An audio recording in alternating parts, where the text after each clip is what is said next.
우리가 오늘 아버지 날인데 다른 아버지 날과 관련된 말씀을 나누지 않고 그냥 우리가 사도행전 말씀을 계속해서 나누도록 하겠습니다. 여러분들이 아마 지난 몇 달 전에 우리나라와 캐나다 수교 50주년 이때 그걸 기념해 가지고 캐나다 선교사로서 한국에 큰 업적을 남겼던 분 몇 분을 선정을 해서 족자를 만들어서 판매한 걸 기억할 겁니다. 그 중에 한 분인데 그 이름이 토마스 하리영, 우리 한국 이름으로 그렇습니다. 이 토마스 하디 선교사님은 캐나다 온타리오에서 1865년이니까 지금부터 한 150년 정도 전에 태어나신 분인데 아주 공부를 잘하고 해서 토론토 의과대학을 졸업한 분입니다. 근데 그가 토론토 대학에 의과대학에 다니고 있는 중에 그때 먼저 한국에 선교사로 나와 있던 역시 토론토 대학 출신의 선교사 중에서 제임스 게일이라고 하는 그런 선교사가 계셨어요. 한국에 와서 선교를 하다 보니까 이 의사가 꼭 필요하다 하는 생각을 해서 이 본교에다가 토론토 대학에 거기 기독 학생회를 통해 가지고 한국의 의료 선교사 의사가 필요하다. 이런 그 연락을 했습니다. 그걸 받고 그 얘기를 듣고서 이 토마스 하디 선교사님이 내가 가야 되겠다 하고 이분이 자원을 해서 교단 파송 받은 것도 아니고 캠퍼스 학생들이 학생회에서 헌금 모아 가지고 이 사람을 파송을 했어요. 아시겠지만 그때는 비행기도 없고 해서 배를 타고 몇 달 동안 이 태평양을 건너서 오는 겁니다. 이래서 이분이 참 그 긴 그 여정을 이제 마치고 한국에 와서 몇 달 동안 한국말을 배우고 이제 선교를 시작을 했어요. 근데 선교를 시작을 하는데 선교가 잘 되지 않지요. 그리고 중간에 선교비가 학생들이 돈을 내니까 중간에 돈이 그렇게 뭐 오다마다 이렇게 하니까 선교를 할 수가 없는 겁니다. 그래서 중간에 선교비가 끊겨가지고 할 수 없이 한 2년 동안 또 캐나다로 철수하기도 하고 그러다가 이제 다시 그러면 우리 교단에서 되겠다. 미국 감리교회에서 돈을 대가지고 캐나다 사람인데 감리교 선교사로 한국에 다시 왔습니다. 그리고는 그분이 현재 강원도, 함경, 남도 이 지역을 왔다 갔다 하면서 전도를 했어요.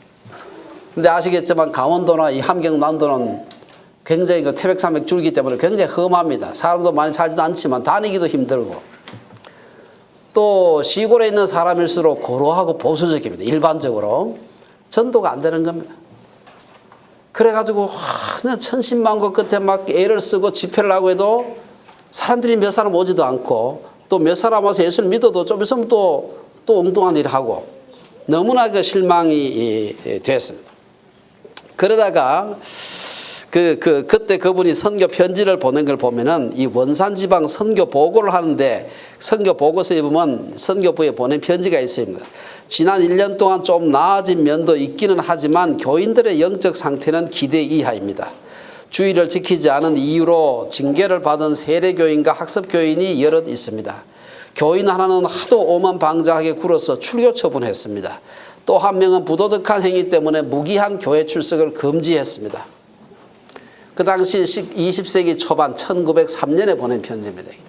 우리나라의 그 사정이 얼마나 어려웠는지 하는 걸 볼 수가 있습니다. 근데 사실은 사정이 어렵다는 것은 선교사 자신도 굉장히 어렵다는 것을 의미하는 것입니다. 전도를 해가지고 막 사람들이 교회로 들어오고 교회가 막 세워지고 이래야 선교사도 신이 나가지고 힘을 내서 선교를 할 텐데 도대체 전도가 안 되고 전도해서 교회에 들어왔다는 사람도 형편이 없고 그러기가 실망천만한 중에 있는데 1903년에 그때 그 원산에 그때 그 몇몇 여선교사님들이 성경 공부 모임으로 모이고 있다가 이 하디 선교사님이 정식 목사는 아니지만 그래도 의과대학을 졸업한 의사이기 때문에 그 당시도 굉장히 인텔리죠. 우리 이분 모셔다가 한번 우리 성경 공부하는 선교사들 모임에서 우리끼리 부흥회를 한번 하자. 이렇게 해서 부흥회를 며칠간 했습니다. 이 부흥회를 통해서 이 하디 선교사님이 큰 깨달음을 얻게 되는데 그게 뭔가 하면은 한국 교인의 문제가 아니고 내 문제구나. 그러면서 자기 자신을 돌아보게 됩니다. 자기가 그래도 여러분 지금이나 옛날이나 다 의과대학 졸업한 사람 똑똑한 사람들이고 자부심이 강한 사람들입니다. 자기가 토론토 대학 의과대학을 졸업하고 이 먼 데까지 오지까지 와서 선교를 하는데 선교가 안 되니까 자존심이 상하는 것입니다. 내가 그래도 얼마나 똑똑하고 얼마나 잘난 사람인데 이 사람들이 나를 알아보지도 못하고 하는 것 때문에 조선 사람을 무시하고 멸시하는 마음이 자기 속에 있었던 겁니다. 이거를 사람들 앞에서, 그때는 선교사만 있은 게 아니고 조선 교인들도 있는 앞에서 내가 너무 미안하다고 회개를 하게 됩니다. 이 회개로 인해 가지고 이분의 그 회개 때문에 사실은 그 원산 부흥이 일어나게 됩니다. 뭐 원산 부흥이라고 말을 잘 하진 않지만 일종의 원산 부흥이 일어나고 이 회개의 물결이 그 뒤에 이어져 가지고 개성으로 이어지고 나중에 그로부터 4년 뒤에 우리나라 기독교 역사의 최대 부흥이라고 하는 1907년 평양대의 부흥으로까지 이어지게 됩니다. 사실은 우리가 그 오늘 본문에도 보면은 결국은 부흥의 가장 중요한 두 기둥 중에 하나가 뭐냐? 그것은 바로 회개 운동이라는 것입니다. 우리가 지난 시간에 베드로의 그 긴 설교 얘기를 했습니다. 베드로 설교가 핵심이 뭔가 하면은 너희들이 지금 불과 몇 주 전에 십자가에 못 박으라고 소리 지르면서 십자가에 못 박아 죽었던 그 예수가 바로 여러분들의, 너희들의 구세주다, 메시아다, 그리스도다, 이래 얘기를 하니까 그 중에는 상당히 많은 사람들이 예수님 십자가에 못 박을 때 막 같이 소리 지르고 이렇게 했던 사람들이 분명히 있었을 겁니다. 베드로의 그 설교를 듣고 난 뒤에 마음이 너무나 찔리는 것입니다. 그래서 오늘 우리 본문에 보면은 도대체 그 말을 듣고 베드로의 설교를 듣고 사람들이 마음에 찔려 베드로와 다른 사도들에게 물어 이르되 형제들아 우리가 어찌할꼬 이 탄식했다고 기록하고 있습니다. 이 회개의 탄식이 바로 예루살렘 교회의 부흥의 아주 중요한 첫 번째 기둥이 되는 것을 볼 수가 있습니다. 그래서 우리가 오늘 부흥의 두 가지 기둥이다. 첫 번째 기둥은 회개라고 하는 기둥입니다. 37절에서 41절에 보면은 회개가 바로 이 부흥의 시작이요 부흥의 가장 중요한 기둥이었다는 것입니다. 그러면서 오늘 37절에서 40절에 보면은 진정한 회개가 무엇인가 하는 것을 우리에게 보여주고 있습니다. 37절에서 저들이 마음에 찔린다는, 원래 찔린다고 하는 이 헬라어 자체가 이 원래 뜻이요 아주 우리 손끝이나 요 손톱 밑에 보면 이런 데 가시가 찔리면 굉장히 아프거든요. 작은 가시지만 그냥 이런 데 쿡 찔리는 거하고 요 손끝이나 이런 데 찔리는 거 굉장히 아파요. 우리 아주 보드라운 살 손끝 같은데 바늘이나 가시가 찔리는 거 이런 걸 갖다가 마음에 찔린다고 할 때고 찔린다고 하는 헬라어 동사의 의미입니다. 그들이 도대체 너무나 마음이 아파가지고 베드로의 설교를 듣고 나니까 너무 마음이 아파가지고 견딜 수가 없는 것입니다. 그래서 우리가 어찌할꼬 하는 그런 탄식을 하게 된 것입니다. 하나님의 말씀이 선포될 때 이러한 반응이 나타나는 것이 진정한 회개의 시작이다. 우리 주변에 회개했다고 하는 경우가 많이 있습니다만은 회개한 사람은 반드시 그 뒤에 회개의 표시가 있어야 되고 결과가 있어야 됩니다. 난 회개했다고 떠들면서 나중에 보니까 전혀 회개하지 않은 것처럼 마구 행동하는 사람이 우리 주변에 굉장히 많이 있습니다. 그러면 구체적으로 회개한 사람에게 베드로는 어떤 단계를 요구하는가? 38절에 보면은 베드로는 회개하여 각각 예수 그리스도의 이름으로 세례를 받고 죄 사함을 받으라. 그러면 성령을 선물로 받으리라. 39절에서는 회개하고 세례를 받고 죄 사함을 받으면 성령을 선물로 받으리라는 약속은 너희와 너희 자녀와 모든 먼데 사람 곧 주 우리 하나님이 부르시는 얼마든지 부르시는 자들에게 하신 것이다. 39절의 약속은 성령은 모든 믿는 자들에게 주신 약속이다는 것입니다. 이것은 모든 사람에게 성령이 나타나는 형태는 동일하지 않지만 회개하고 세례를 받고 죄 사함을 받은 사람은 동일한 성령을 받는다는 것을 의미하는 것입니다. 두 번째 40절을 보면은 그러고 난 뒤에 베드로는 패역한 세대에서 구원을 받으라. 그래서 구원을 받는다. 이것은 물론 구원한다는 의미도 있지만 비유적으로는 완전하게 살아라 이 말입니다. 비록 그리스도인들은 패역한 세상에 살지만 자신을 지키면서 완전하게 행동하라는 것입니다. 하지만 사악한 세상에서 완전하게 산다는 것은 매우 어렵습니다. 그렇기 때문에 40절에서 베드로는 형제들을 여러 말로 확정하며 권했다 이렇게 얘기를 하고 있습니다.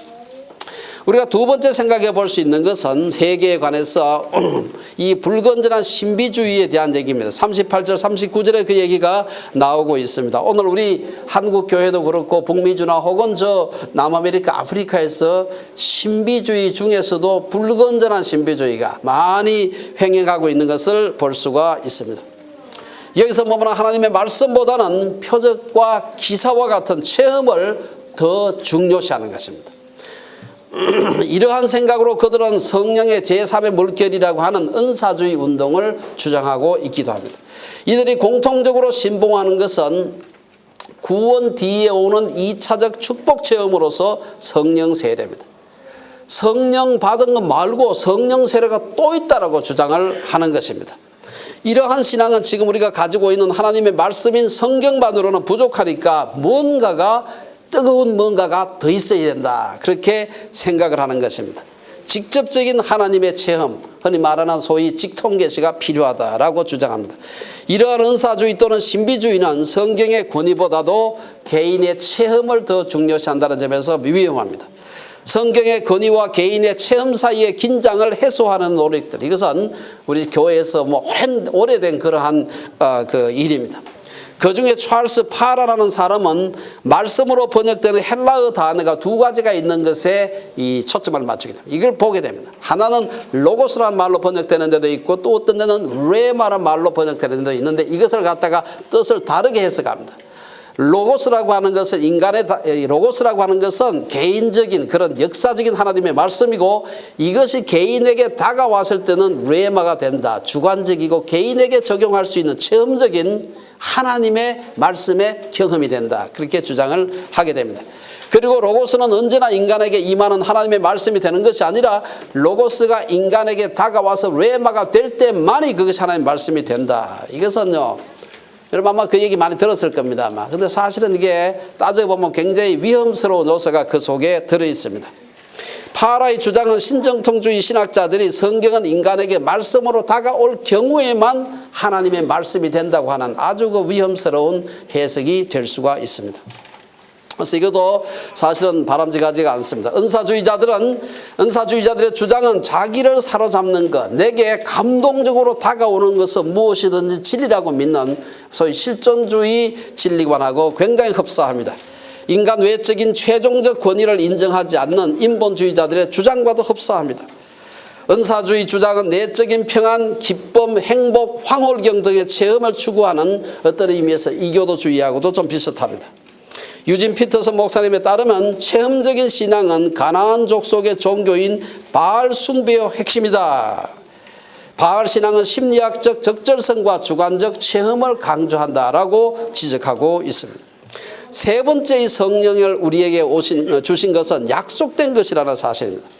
우리는 성령에 관해서 성경이 명백히 말하고 있는 바를 무시해서는 안 되는 것입니다. 성령의 역사에 대해서는 여러 가지 신비로운 면이 많이 있습니다만은 우리가 하나 분명하게 예수님이나 사도들의 증언을 통해서 볼 수 있는 성령의 아주 중요한 역사가 사실이 뭔가 하면은 예수를 믿는 자들은 모두 성령이 내주하신다는 사실입니다. 예수님은 이 사실을 아주 구체적으로 요한복음에서 얘기를 하고 있습니다. 요한복음 7장 37절에 보면은 명절 끝날 곧 큰 날에 예수께서 서서 외쳐 이르시되 누구든지 목마르거든 내게로 와서 마시라.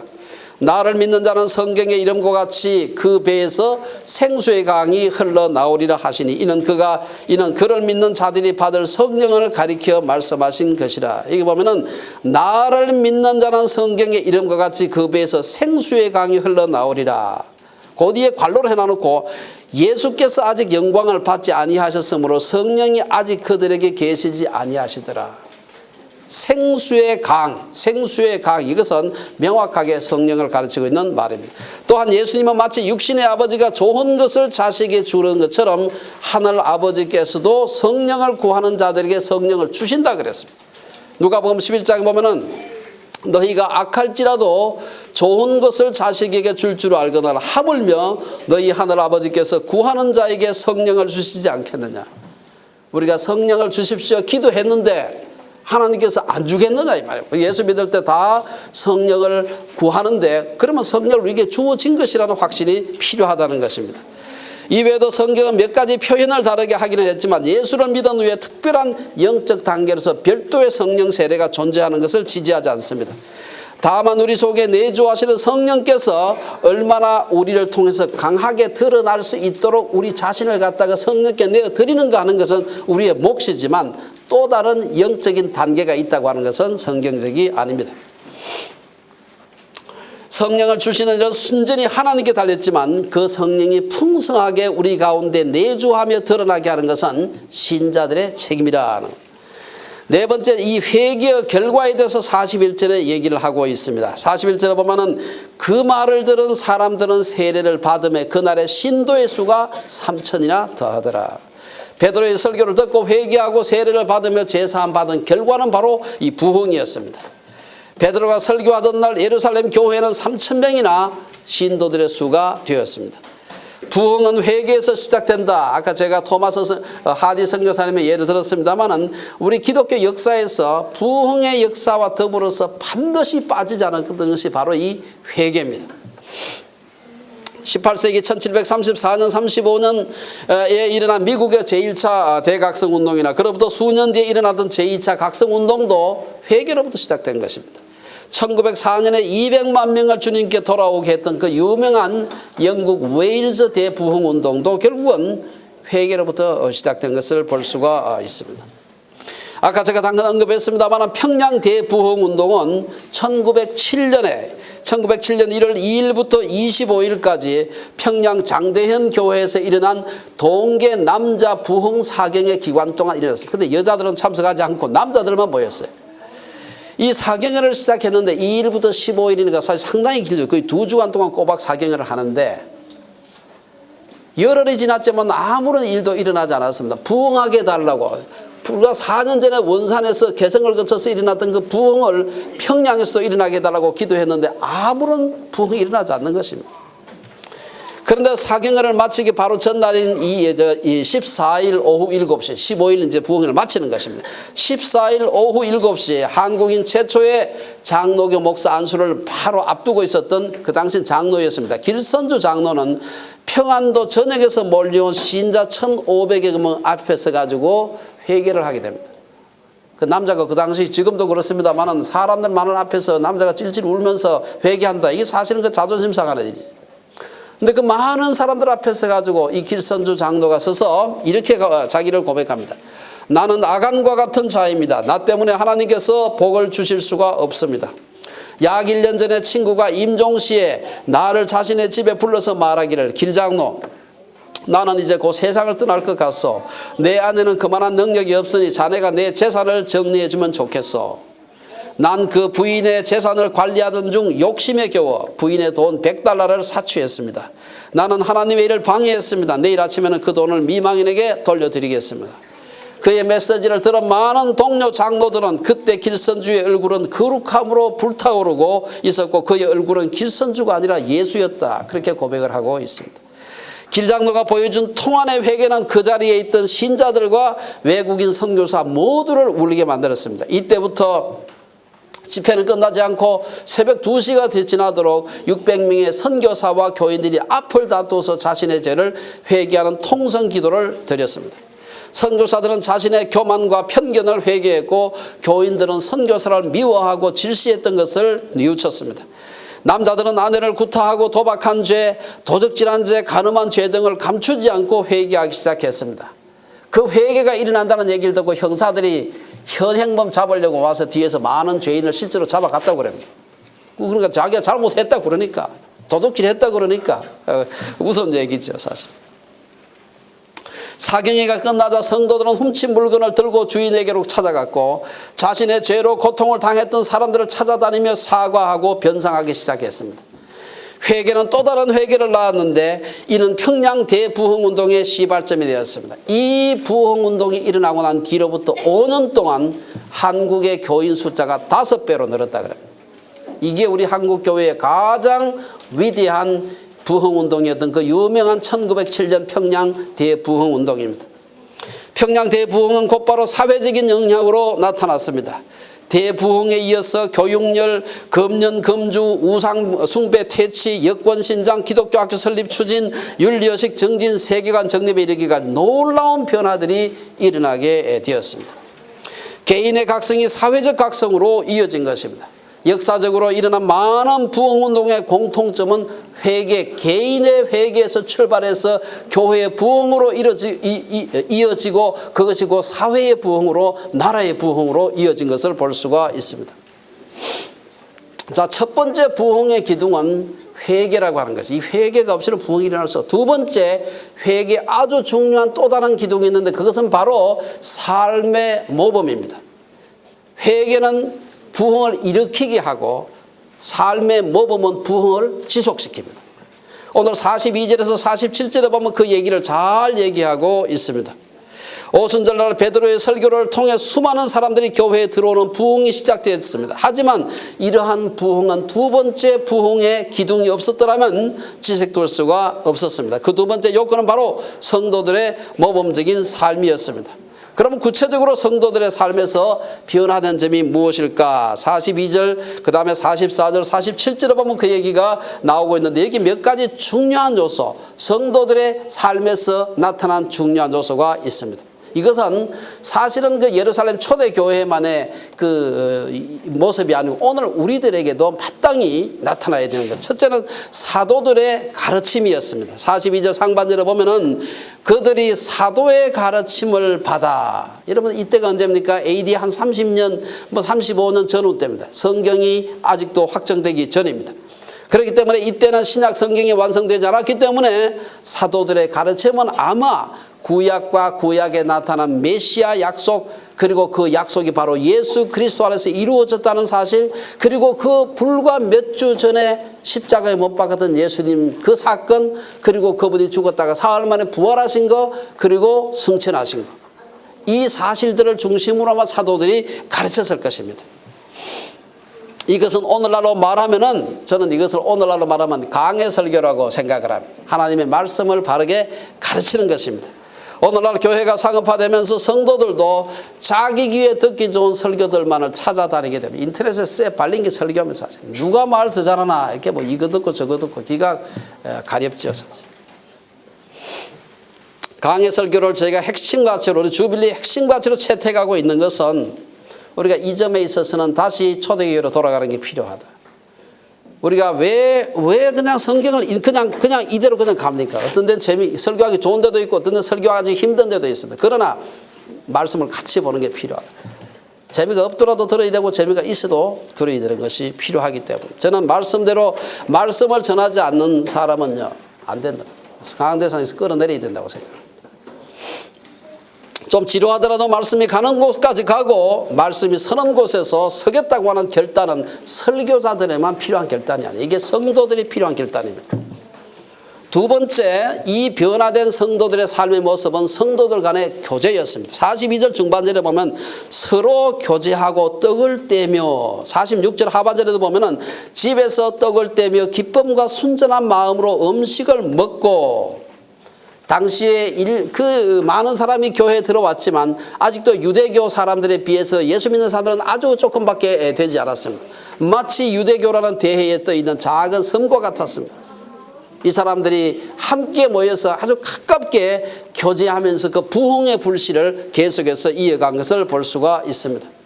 42절과 46절에 말하는 떡을 떼며라고 말하는 것은 성찬을 의미하는 동시에 큰 공동체 식사를 의미하는 것입니다.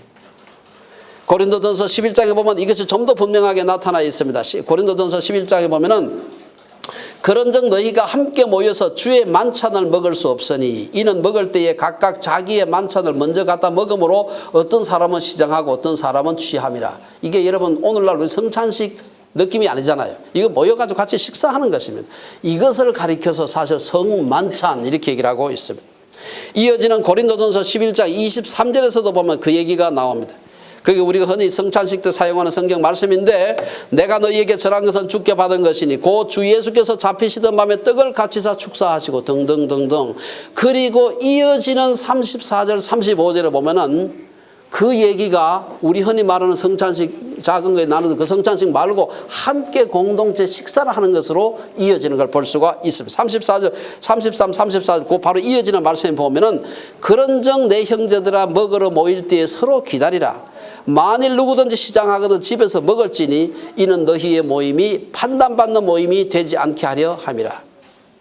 이게 이어지고 있는 말씀이라는 것을 기억해야 됩니다. 저는 이것이 오늘 우리 주빌리에서 나누고 있는 공동 점심 식사와 같은 것이라고 생각해 봅니다. 아쉽게도 오랜 세월을 지나면서 교회 사회에서 성찬식과 공동 식사가 분리되었습니다만은 우리는 어떤 의미에서 매주 공동 점심을 나눌 때마다, 오늘은 특별히 못 나눕니다만은 나눌 때마다 우리가 이 사실을 기억을 해야 됩니다. 성찬식에 참여하는 마음을 가지고 함께 식사를 나누는 것이 필요합니다.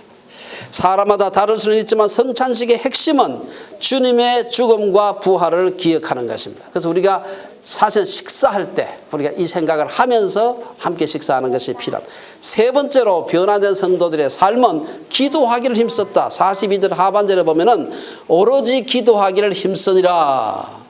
우리 기도라는 것은 하나님과의 교제입니다. 기도의 중심은 무엇을 구하는 것이 아니라 하나님께 감사와 찬송을 드리는 것입니다. 하나님의 말씀을 듣는 것입니다. 그런 의미에서 본문 42절에서 성도들이 사도들의 가르침을 받고 또 47절에서 성도들이 하나님을 찬미했다고 하는 것은 이것도 역시 넓은 의미의 기도 생활이라고 볼 수가 있습니다. 세상에서 하나님과 그의 백성들의 관계의 모형은 가정이라고 할 수 있습니다. 우리가 하나님을 찬미하는 것은 가장 중요한 우리의 본분이라고 할 수 있는데요. 오늘 우리 자녀들이 오늘 어버이날을 맞아서 아버지 날을 맞아가지고 사실 부모들이 자녀들을 많이 격려해야 된다 그렇게 얘기하는데 사실은 자녀들도 부모들을 격려하는 게 필요합니다. 많은 사람들이 부모들만 자식을 격려해야 되는 걸로 생각하지만 부모들이 어린아이 하나가 아버지 칭찬하고 엄마 칭찬하는 것이 얼마나 큰 힘을 주는지 모른다는 것을 알아야 됩니다. 그래서 우리가 하나님을 갖다가 찬양하고 하나님을 경배하고 하나님 우리 인간적인 말로 칭찬하고 온 천하를 다 가지신 분이고 참 창조하신 분인데 무슨 칭찬이 필요하냐. 우리 만드신 분인데 그렇지 않습니다. 우리가 낳은 자녀가 우리를 갖다가 아버지 존경합니다. 아버지 사랑해요. 이렇게 얘기할 때 아버지 감동하지 않습니까? 사실. 저는 그 모형이 바로 여기에서 적용되는 것이 아닌가 그런 생각을 해봅니다. 그래서 우리가 그냥 하나님을 찬양하는 것은 기도할 때 앞쪽에 뭐 구하기 전에 의례적으로 갖다 붙이는 그냥 추가되는 의식적으로 흔히 말하는 접대용 멘트가 아니라 이것은 하나님을 정말 기쁘시게 하는 거예요. 그냥 천지를 만드시고 우주를 섭리하시고 그냥 입에 밴 것이 아니라 정말 우리가 그분을 찬미하는 거예요. 이것이 아주 중요한 기도 생활입니다. 저는 오늘 우리 현대교회가 약한 부분이 바로 이 기도에 힘쓰는 것인데 우리 주빌리에서는 따로 기도회를 못 모인다마는 토요일 아침에 우리 중보기도회를 모이고 있습니다. 여러분 사실은 혼자 기도하면서 1시간 혹은 40분 동안 기도하는 것이 쉽지 않습니다. 아주 긴급한 문제가 있을 때 가정에 긴급한 문제가 있을 때 40분 1시간 기도할 수 있지만 남을 위해서 중보기도 40분씩 하는 것이 쉽지 않습니다.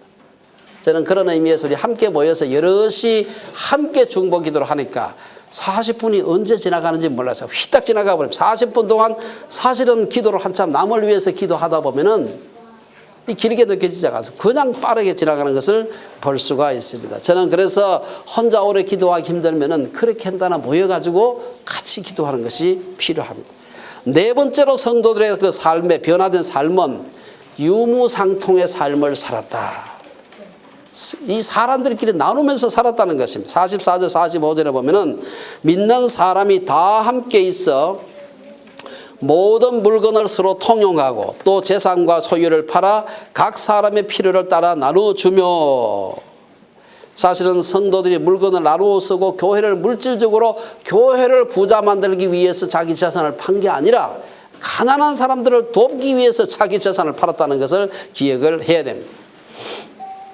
자신의 소유를 나누는 행위는 인간적인 본능으로는 불가능한 일입니다. 소유라는 것이 어떤 것입니까? 피와 같은 돈 안에 사실 피보다 더하다 그러죠. 성경의 역사가 없이는 불가능한 일입니다. 여기엔 두 가지 방법이 사용되었는데 첫째는 모든 물건을 서로 통용했다. 내 물건이지만 다른 사람들이 사용할 수 있도록 허용했다는 것입니다. 물건을 나누어 사용하는 것은 성도에 마땅한 바라고 할 수 있습니다. 가정에 있는 물건 중에 제일 크고 비싼 물건이 뭡니까? 자기 집이죠. 사실 자기 집. 예, 집을 남에게 개방하는 것도 한 가지 방법입니다. 사실 지난 17년 동안 저희 집은 모든 사람들의 집이었습니다. 집을 개방하면 어른들만 왔다 가는 것이 아니라 애들이 오는데 애들이 지나가면 완전히 그 황충대가 지나간 것 같습니다. 집이 쑥대밭이 돼요. 사실은 막 집에 벽에다 다 그리고요 난리입니다. 그래서 우리 여건이가 아주 힘들어하는데 어쨌든 그렇게 하면서 우리가 성숙해 가는 것입니다. 내 것을 남의 것과 나누어 쓰는 거 함께 훈련하며 자라가는 것입니다. 두 번째, 재산과 소유를 팔아 각 사람의 필요를 따라 나누어 주었다. 교회에 어려운 사람들이 있을 때는 심지어 재산을 팔아서라도 구제한 것을 볼 수가 있습니다. 여기에서 이 공산주의자들이 원시 공산주의 아이디어를 얻었다 뭐 그런 얘기도 합니다만은 이것은 인간의 죄성이 남아있는 한 이 세상에서 완전한 나눔이라고 하는 것은 불가능합니다. 그렇게 되면 좋겠는데 어렵다는 것입니다. 하지만 우리는 적어도 그러한 평등을 만들려고 하는 자발적인 노력이 필요합니다. 공산주의자들은 본문에서 아이디어를 빌려오긴 했는데 뭐가 없었느냐? 성령이 없었습니다. 그러다 보니까 자발적 나눔이 없었고요. 그걸 무력으로 나누다 보니까 지상천국이 아니라 지상지옥을 만든 것입니다. 그렇지 않습니까? 공산주의 혁명 강제로 뺏어가지고 남들에게 나누어줘요. 그리고 지는 더 많이 뒤로 빼돌리고 지상지옥을 만들었죠. 다섯 번째, 변화된 성도들은 모이기를 힘썼다. 46절 상반절에 보면 날마다 마음을 같이하여 성전에 모이기를 힘쓰고, 아마 초대교회 성도들은 매일 성전에 모였던 것으로 보입니다. 지금같이 따로 별도의 예배를 드리는 예배당 건물이 없었다고 볼 때 아마 예루살렘 성전에 모였던 것이 아닌가. 모이기를 힘쓰는 것은 부흥하는 교회의 모습입니다. 우리가 잘 아는 히브리서 10장 25절에 보면은 모이기를 피하는 어떤 사람들의 습관과 같이 하지 말라. 우리 주빌리에서 날마다 모이는 것은 가능하지 않고 또한 여건상 어렵습니다만은 우리가 모일 수 있는 것 열심히 모여야 되는 것입니다. 토요 기도회나 여성 성경 공부 이런저런 주중 행사들도 적지 않게 모입니다. 그러나 무엇보다도 저는 가정에서 함께 아이들과 더불어서 예배를 드리는 것, 이것은 꼭 우리가 실천해야 되는 것입니다. 특히 과거와는 달리 카톡이나 전화, 이메일 등이 보편화된 요즘은 모이기를 힘쓰라는 것이 과거와는 조금 의미가 달라지고 있어요. 더 어떤 의미에서 넓어지고 있는 것이죠. 여섯 번째로, 변화된 성도들의 삶에서는 하나님을 찬미했습니다. 47절 상반절에 보면 하나님을 찬미하며, 찬미하다는 것은 하나님을 높이고 칭찬하는 것을 의미하는 것입니다. 자신의 삶에서 하나님이 어떻게 역사하시고 자기에게 얼마나 선하신 분인지 떠들고 다니는 것입니다. 여러분 생각해 보세요. 누구가 자기에게 큰 은혜를 줬다. 정말 그때 어려웠는데 누가 등록금을 대줬다. 이 생각해 보세요. 한평생 있겠습니까? 이게 그 얘기할 컨텍스트만 되면 그 얘기 나오는 것입니다. 하나님께서 우리의 삶에서 역사하신 그것을 생각할 때마다 그게 너무 커. 그건 아주 추상적인 게 아니고 아주 구체적으로 하나님의 그런 축복과 선하심을 맛보았다면 틈날 때마다 가서 얘기하지 않겠어요. 그걸 여기서는 하나님을 찬미했다. 이러한 성도들의 삶의 결과가 43절과 47절에 나오고 있어요. 어떤 결과입니까? 사람들마다 두려워했다. 나오는 걸 보니까 여기서 두려워하다는 말은 공포를 의미한다기보다도 경외하는 것, 존경하는 의미를 말합니다. 보니까 예수 믿는 사람 보니까 존경할 만해. 마음대로 손을 댈 수가 없어 보니까. 당시 세상 사람들은 주님의 임재를 깨닫고 주님이 하시는 그 초자연적인 일을 보면서 놀라워했습니다. 이야, 대단하구나. 사람들은 성도들의 삶과 그 열매들을 보면서 경외감을 가졌습니다. 당시 유대인들은 예수 믿는 사람들에게는 뭔가 자기들이 알지 못하는 뭔가가 있구나, 그 생각을 한 것입니다. 그래서 사람들은 여기서 두려워했다.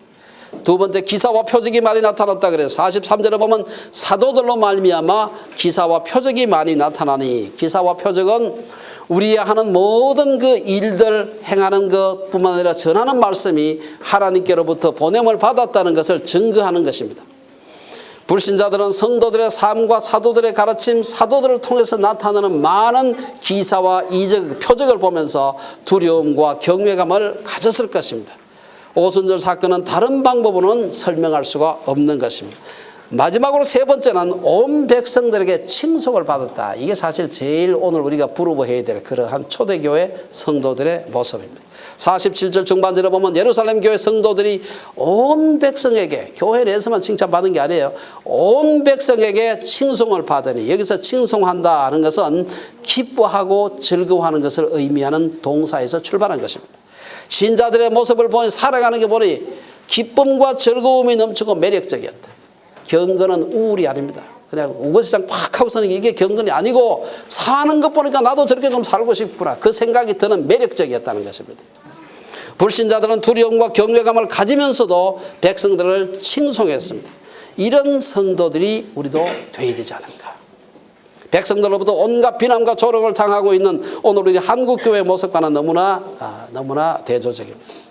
자, 이러한 회개와 성도들의 삶의 모습의 자연스러운 결론은 뭐냐? 이것은 부흥이었습니다. 47절 하반절에서 주께서 구원받는 사람을 날마다 더하게 하시냐는, 날마다 더하게 하셨다. 의식 있는 젊은이들, 지식인들이 썰물처럼 빠져나가고 있는 요즘 우리 한국교회만 그런 게 아닙니다. 우리 한국교회는 좀 심하고, 사실은 지금 북미 주교회도 마찬가지입니다. 우리가 도대체 어떻게 해야 될까? 결론적으로 한 가지 말씀드리겠습니다. 오늘 본문은 오순절에 부러친 초대 예루살렘 교회의 부흥을 소개하고 있습니다. 길지 않은 본문입니다만은 영적 부흥의 가장 핵심적인 두 기둥을 소개하고 있습니다. 부흥은 성령께서 교회 내에서와 밖에서 동시에 역사하심으로 일어났습니다. 교회 내에서는 성도들의 회개가, 교회 바깥으로는 회개한 성도들의 삶이 교회 바깥에 있는 사람들에게 보여진 것입니다. 우리 오늘 한국의 우리 교회와 또 우리 북미주의 현실을 보면서 정말 교회가 세속사회에서 어떻게 우리가 사는 것이 마땅할까 생각해 봐야 됩니다. 적극적으로 전도하는 일을 게을리해서는 안 될 것입니다. 하지만 우리 자신이 먼저 하나님 앞에서 회개할 것이 무엇인지 생각해 봐야 됩니다. 우리의 삶에서 불신자들에게 매력이 되지 않는 것은 없는지 생각해 봐야 됩니다. 종이 전도지의 위력이, 효력이 약해질수록 우리의 삶의 전도제가 점점 더 중요해지는 것입니다. 초대 예루살렘 교회 성도들과 같이 성령 충만한, 그래서 정말 불신자들에게도 매력이 되는 주빌리 온 식구들이 되기를 주의 이름으로 축원합니다. 기도하겠습니다.